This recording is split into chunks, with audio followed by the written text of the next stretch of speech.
What's up, Reason Gang? Today I'm going to show y'all how to use the new Chord Sequencer player from my perspective. Alright, let's get straight into it.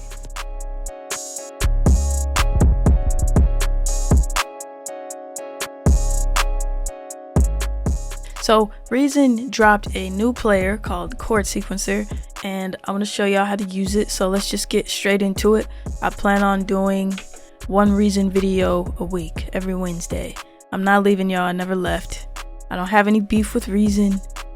Stop making rumors in the comments. Okay, so this is what we got for our chords, and I'll show you how to do it in a second, but let's listen.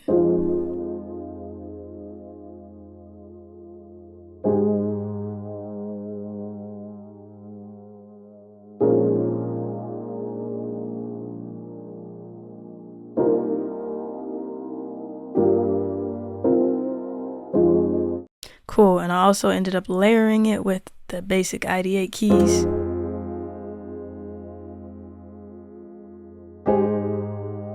You know, just to add some texture. And the sound that I'm using in Contact is from 40's very own keys. It's the 40's Lo-Fi Piano, and you can find that in the drop down here under Sources, 40's Lo-Fi Piano.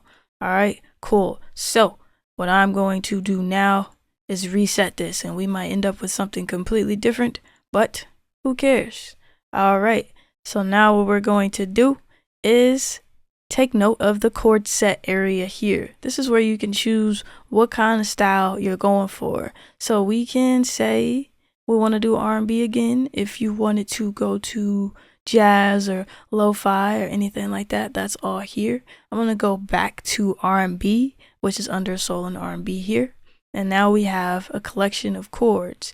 Now we can select our key here, in which I had F, but you can go through and find whichever one you would like. And we got sharps and flats if you prefer looking at sharps or flats. If you don't know what sharps and flats are, those are the black keys. When you're going up, they're sharps, and when you're going down, they are flats. But there are tons of different other ways to look at it. So for example, this note right here is a C, and this note right here is a C sharp. This note right here is a D, and this note right here is a D flat. So depends on the direction you're going. Set my key to F. And now what I can do is take this chord and I can drag it down this way, right?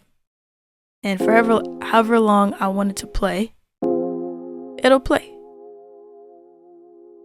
And you basically go through and select the chords that you want and fill up the timeline. Okay, so the colors of the chords, the brighter green chords are going to be the ones that work best to follow up with, to play next. So we got F minor, and it's saying in the bright green we could go with C minor 7. And then we have other chords that pop up.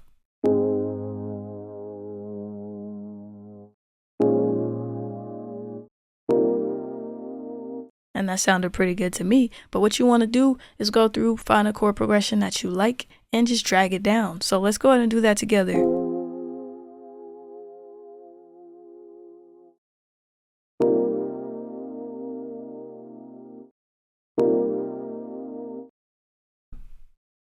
And we can hit this run button to play.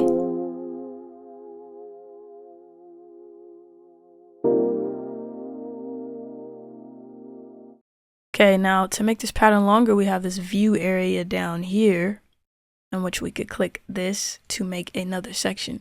What I'm actually going to do is make more changes, make more chord changes, add more chord changes. Okay, and I want it to play sooner, but notice I can't drag it right here where I want it to play. And that's where you have the snap and length area. And now you can drag it to where you want it. Now the ones that aren't bright green, it doesn't necessarily mean that you can't play it, it just means that it won't sound as good as the ones that are bright. So these darker green ones might not necessarily sound good.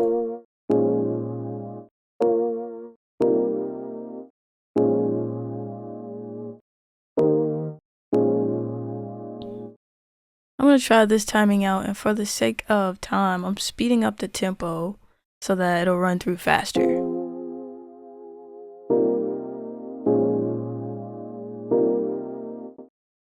Awesome. And now we get to the second half here, which you can add by clicking the plus button. And we want to add some more chords. So I'm going to do the same thing similar to the beginning and add a slight difference. So let's go ahead and add that there. Then we got a C minor 7. I would like to change one of these chords.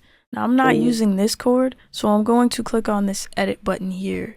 And I'm going to change the root note to G. And this is how you would add your own chords. And we're going to do G, that's an A, G, B, D, G minor 7. And we could even rearrange it a bit, maybe put that down there. Okay, and then I would like to also edit this chord. Cool. So I rearranged some things after I made that chord, and then now this is what I got.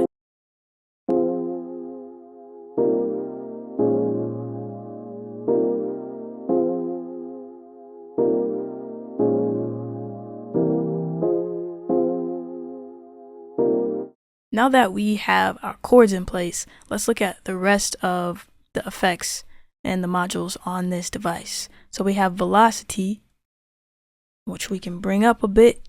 We have humanize. If we want to humanize the velocity, velocity is how hard the notes are being played. If you want some of the notes of the chord to be playing soft, some of them to be playing hard, you could do that here, humanize velocity.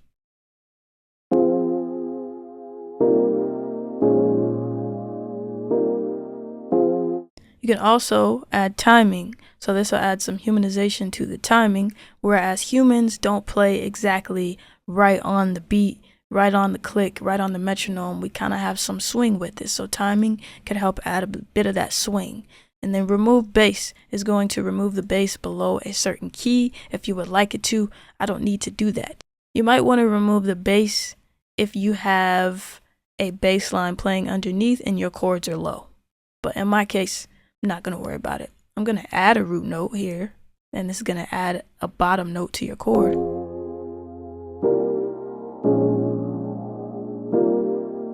Without it.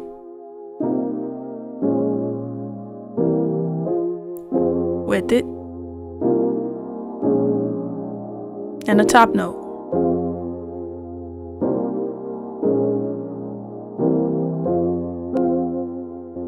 You also have this octave option here in which you can shift the entire chord progression up or down. I'm going to leave it where it is. You also got shuffle here. If you want to turn it on, it'll also add a bit of swing.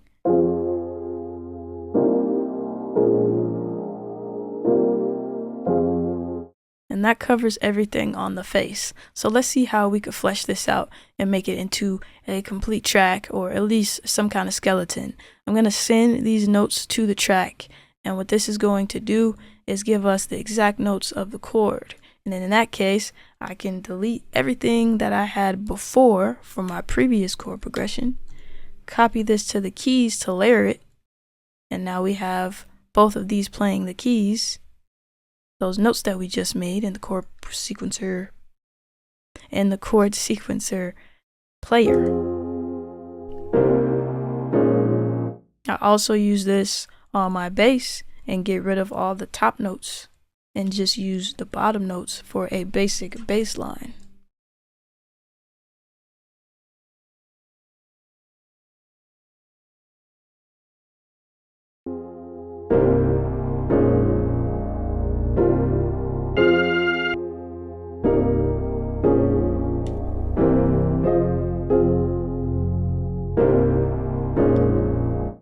Now, what you could do after you've done all that, you could go in and continue to make changes if you don't like how it was. I mean, you have a bit more flexibility in the sequencer, as you can see the notes more clearly here. So if you want to change something, feel free to do it. All right, now that is going to wrap it up for the chord sequencer player. If you got something to say, drop it down in the comments. If you like this video, give it a like. Definitely let me know what you would like to see next. It's all culture, kick back, and cook up.